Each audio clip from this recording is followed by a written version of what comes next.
আল্লাহর পয়গম্বর ডাক দিয়ে কয় এই জান্নাতি এমন একটা শরাব, শরাবান তাহুরা, এমন পবিত্র শরাব পান করাইবে, ওই শরাবগুলো পান করার পর বান্দার দিলের ভিতরে ইশকের আগুন আল্লাহ তাআলা কুদরতি ভাবে জ্বালাইয়া দিবে। এই শরাবগুলো পান করার পর বান্দাগুলো আল্লাহকে দেখার জন্য পাগল করা হয়ে যাইবে। বলেন সুবহানাল্লাহ। দুনিয়ার শরাব পান করার পর এ নওজোয়ান যুবক ভাই, বৃদ্ধ বাবা, দুনিয়ার মদ পান করার পর মানুষ ঘর বাড়ি বাইরাইয়া ভেঙে ফেলে, একজন আরেকজনকে গালি দেয়, রাস্তা দিয়ে চলার সময় দুপাই যখন পড়ে যায় কি ব্যাপার, এই ড্রেন আবার রাস্তার মাঝখানে কেন আসলো? কিন্তু পাগল মদ পান করার পর তার মগজটা এতটা পর্যন্ত বিকৃত হয়ে গেছে, রাস্তার থেকে দুপাই পড়ে গেছে, এই খেয়াল তার নাই। কথা বলেন ঠিক কিনা? আল্লাহ তাআলার পয়গম্বর ডাক দিয়ে কয় শরাবান তাহুরা যখন পান করবে আমার আল্লাহকে দেখার জন্য জান্নাতি বান্দা বান্দিগুলো পাগল হয়ে যাইবে। বলেন সুবহানাল্লাহ। 4 নম্বরের যে নহর সেটা হচ্ছে স্বচ্ছ পবিত্র পানির নহর। দুনিয়ার জগতের ভিতরে পানির ভিতরে কত ভেজাল থেকে আয়রন থাকে। কথা বলেন ঠিক কিনা? পানিকে পিওর করার জন্য, টিউবওয়েলের পানিকে জীবাণুমুক্ত করার জন্য আমরা আগুন দ্বারা ফুটাই, এরপর আমরা ফিল্টারের মাধ্যমে পানিকে শোধন করি। কথা বলেন ঠিক কিনা? আমার নবী ডাকতে কয় জান্নাতি একটা পানির নহর থাকবে, ওই পানির ভিতরে কোনো আয়রন থাকবে না, ওই পানির ভিতরে কোনো ভেজাল থাকবে না, ওই পানিটা হবে একেবারে স্বচ্ছ পরিষ্কার। বলেন সুবহানাল্লাহ। 2 গুণওয়ালা মানুষদের জন্য আমার আল্লাহ তাআলা এমন জান্নাতের ব্যবস্থাই শুধু করবে না, আল্লাহ তাআলা ডাকতে কয় কুল্লামা রুজিকু মিনহা মিন সামারাতির রিজকা, আল্লাহ তাআলা তাদের সামনে জান্নাতি সমস্ত ফল ফ্রুটের ব্যবস্থা, সমস্ত ফল ফ্রুটগুলোকে হাজির করে দিবে। জান্নাতি মানুষগুলো ওই জান্নাতি ফলগুলো দেখার পর তারা ডাক দিয়ে বলবে ক্বালু হাদাল্লাযী রুজিকনা মিন ক্বাবলু ওয়া উতু বিহি মুতাশাবিহা। আল্লাহকে ডাক দিয়ে বলবে আল্লাহ রে, এই ফলগুলো তো আমরা দুনিয়ার জগতের ভিতরেই খেয়েছিলাম, এই ফলগুলো তো আমরা দুনিয়ার জগতের ভিতরে ভক্ষণ করেছি। আমার আল্লাহ তাআলা ডাক দিয়ে বলবে দুনিয়ার ফল আর জান্নাতি ফলের ভিতরে আমি আল্লাহ তাআলা আসমান জমিন সমপরিমাণ পার্থক্য রেখে দিয়েছি। বলেন সুবহানাল্লাহ। এ বাবা, দুনিয়ার বড়ইটা যেমন দেখা যায় জান্নাতি বড়ইটাও দেখতে ওরকম দেখা যাবে, দুনিয়ার আপেলটা যেমন দেখা যায় জান্নাতি আপেলগুলো ওরকম দেখা যাবে, শুধু আকৃতিতে একটা বড় থাকবে।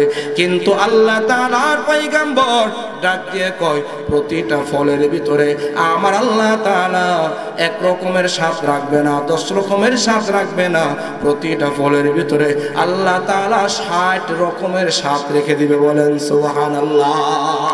কি খাইতে মন চায়? কোথায় পাওয়া যাবে? আপনাদের ধনবাড়ি বাজারে নাকি নল্লা বাজারে? কথা কয় না, কোন জায়গায়? জান্নাতে যাওয়ার আশা আছে? আছে? দেখি তো কার কার নাই। কি নাই? হাত উঠেছে। আছে আছে। তো জান্নাতে যাওয়ার আশা আছে। জান্নাত কিন্তু মামুর বাড়ির আবদার না, নাকি আবদার? যারা কথা বলেন মামুর বাড়ির আবদার। ওই জান্নাতে যাইতে হইলে আলেম হওয়া শর্ত না, বড় হাফেজে কুরআন হওয়া শর্ত না, ওই জান্নাতে যাওয়ার জন্য কোনো বড় বুজুর্গ হওয়া শর্ত না, বড় হাজী সাহেব হওয়া শর্ত না, বড় গাজী সাহেব হওয়া শর্ত না। ওই জান্নাতে যাওয়ার জন্য 1 নম্বরের শর্তের নাম হইতেছে ঈমান। কথা বলেন ঠিক কিনা? ঈমানদার। আল্লাহ তাআলা ডাক দিয়ে কই যার ভিতরে 2টা গুণ থাকবে তার 1 নম্বরের গুণের নাম হইতেছে ঈমান। কি? ঈমান। এখন ঈমান আলী নাম রাখলেই কিন্তু ঈমানদার হওয়া যায় না, নাকি ঈমান আলী নাম রাখলে ঈমানদার হওয়া যায়? নাম রাখছে ঈমান আলী, বেঈমানের যত কাজ এই ঈমান আলী নামওয়ালা ব্যক্তি করে। কথা বলেন ঠিক কিনা? এমন মানুষ সমাজের ভিতরে আছে না নাই? এই জোরে কথা বলেন, আছে না নাই? অভাব নাই। কথা বলেন ঠিক কিনা? আল্লাহ তাআলা ডাক দিয়ে কই পয়গম্বর আপনি জান্নাতের সুসংবাদ জানাইয়া দেন ওই সমস্ত মানুষদেরকে যাদের ভিতরে 2টা গুণ থাকবে।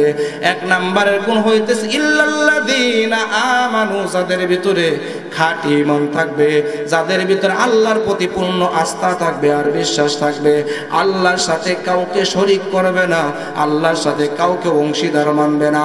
আল্লাহ হইতেছে দেখ, আল্লাহ তাআলা সমস্ত ক্ষমতার অধিকারী, আল্লাহর সাথে কাউকে অংশীদার মানা যাইবে না। সন্তান দেওয়ার মালিকও আল্লাহ, সন্তান নেওয়ার মালিকও আল্লাহ, হায়াত দেওয়ার মালিক আল্লাহ, হায়াত নেওয়ার মালিক আল্লাহ, রিজিক দেওয়ার মালিক আল্লাহ, রিজিক নেওয়ার মালিকও আল্লাহ। কথা বলেন ঠিক কিনা? নাকি সন্তান দেওয়ার মালিক বাবার দরবার? হ্যাঁ, কোন মাজার দিতে পারে? কোন পীর দিতে পারে না? কোন বাবার দরবারে গিয়ে সন্তান পাওয়া যাবে না।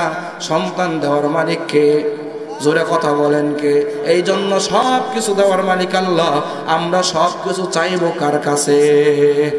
এটার নাম হইতেছে ঈমান। এক নম্বরের গুণ, এক নম্বরের গুণ আপনার ভিতরে যদি থাকে আপনি জান্নাতি, আমার ভিতরে যদি থাকে আমি জান্নাতি।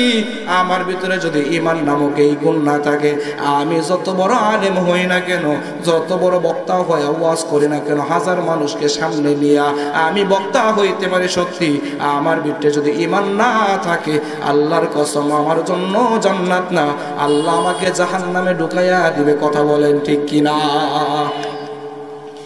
এক নম্বরের গুণ হইতেছে ঈমান। এই ঈমানটাকে পিওর রাখতে হবে। আল্লাহ তাআলা জানাইয়া দিয়েছে, নবী আপনি মানুষদের কাছে ওয়াজ করেন, আমানতু বিল্লাহি ওয়া মালাইকাতিহি ওয়া কুতুবিহি ওয়া রুসুলিহি ওয়াল ইয়াউমিল আখির ওয়াল কদরি খায়রিহি ওয়া শাররিহি মিনাল্লাহি তাআলা ওয়াল বা'সি বা'দাল মাউত। আমানতু বিল্লাহি কামা হুয়া বিআসমাইহি ওয়া সিফাতিহি ওয়া ক্বাবিলতু জামিআ আহকামিহি ওয়া আরকানিহি। কথা বলেন ঠিক কিনা? আল্লাহর নবী জানায়া দেন, ও দুনিয়ার মানুষ ভালো করে জেনে নাও, তোমরা যখন আমার আল্লাহকে সুন্দরভাবে বিশ্বাস করবা, সব থেকে বড় গুণওয়ালা, সব থেকে বড় নামওয়ালা একজন, তিনি হচ্ছে আপনার আমার রব আল্লাহ। কথা বলেন ঠিক কিনা? আল্লাহ তাআলার সমস্ত হুকুম আহকাম আপনি আমি যদি সুন্দরভাবে মানতে পারি, পালন করতে পারি, আপনি আর আমি হইতেছি ইমানদার। আল্লাহ তাআলা নবীর মাধ্যমে জানাইয়া দেয়, ইমানের আরো 7টা স্তর আছে। এই 7টা বস্তুকে মানতে হবে। যদি কোনো মুসলমান 7টা বস্তুর উপর পরিপূর্ণ ঈমান আনে, সে পাক্কা ঈমানদার মুমিন। আমার আল্লাহ ডাক দিয়ে কয়, এমন মুমিনের জন্য আমি আল্লাহ জান্নাতুল ফেরদাউস সৃষ্টি করে রেখে দিয়েছি। বলেন সুবহানাল্লাহ। এক নম্বরের গুণ হইতেছে পাক্কা ঈমানদার হইতে হবে। কথা বলেন ঠিক কিনা? যদি পাক্কা ঈমানদার হইতে পারি, জান্নাত। 2 নম্বরের গুণ হযরত চলে আসে, 2 মিনিটের ভিতরে শেষ করে দিতেছি।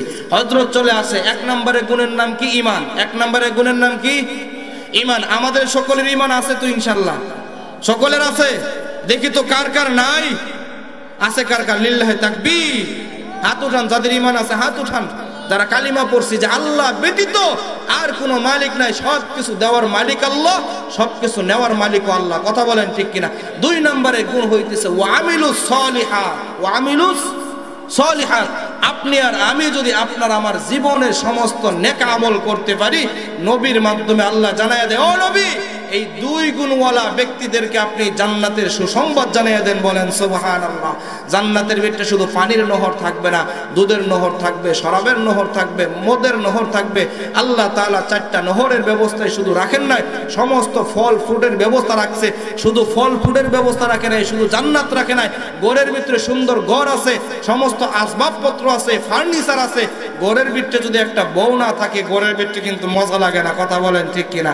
আল্লাহ বলে জান্নাতের ভিতরে সমস্ত নাজ নিয়ামত দিয়েই রেখে দেই নাই, আমি তোমাদের জন্য 1টা 2টা না 70টা করে বউ রেখে দিছি। আসতে বলেন সুবহানাল্লাহ। কয়টা করে? এক মহিলা প্রশ্ন করছে, হুজুর প্রতিটা পুরুষের জন্য যদি 70টা বউ থাকে, তো প্রতিটা মহিলার জন্য কয়টা করে থাকবো? বলে একটাই। কোনটা? বলে দুনিয়ার মধ্যে যেটা। বলে আগেও কুদ্দুসের বাপ, এখনো কুদ্দুসের বাপ। আগেও কুদ্দুসের বাপ, এখনো কি কুদ্দুসের বাপ। তার মানে হইতেছে এই মহিলা দুনিয়ার ওই স্বামীকে নিয়ে সন্তুষ্ট না। কথা বলেন ঠিক কিনা? নবী ডাক দিয়ে কয়, তোমার স্বামী যেমনই হোক না কেন, এই স্বামীর উপর তুমি সন্তুষ্ট থাকবা। যদি সন্তুষ্ট থাকো, আল্লাহ তোমাকে জান্নাত দিবে। আর যদি সন্তুষ্ট না থাকো, তুমি যত বড় রাবিয়া বসরি হও না কেন, রাবিয়া বসরি হইতে পারো, তোমার স্বামীর উপর তুমি যদি রাজি না থাকো, খুশি না থাকো, তুমি রাবিয়া বসরি হইলেও তুমি জান্নাতে যাইতে পারবা না। কথা বলেন ঠিক কিনা? আল্লাহ বলেন দুই গুণ নিয়ে আসবা, জান্নাত পাইবা, ফল ফ্রুট পাইবা।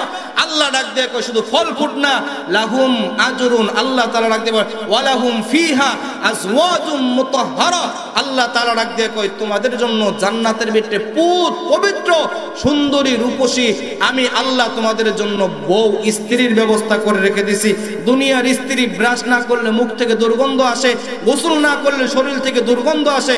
জান্নাতি ওয়াইফ গুলো, স্ত্রীর গুলো দাঁত ব্রাশ করতে হবে না, গোসল করতে হবে না, কিন্তু শরীর থেকে দুর্গন্ধ ছড়াবে না, শরীর থেকে মিশকা আম্বরে গ্রাম বের হবে। আসতে বলেন সুবহানাল্লাহ। এই জন্য আসুন আল্লাহ পাক রব্বুল আলামিন আমাদের সকলকে 2 গুণ অর্জন করা তৌফিক দান করেন। কয় গুণ? 2 গুণ। 1 নম্বর গুণের নাম কি? ঈমান। 2 নম্বর গুণের নাম নেক আমল। আসুন আল্লাহ পাক রব্বুল আলামিন আলোচনার সমস্ত ভুল বেয়াদবি ক্ষমা করে সঠিক কথা মোতাবেক আমাকে সহ সকলকে আমল করা তৌফিক দান করুক। ওয়া আখির দাওয়ানা আলহামদুলিল্লাহি রাব্বিল আলামিন। আসসালামু আলাইকুম ওয়া রাহমাতুল্লাহি।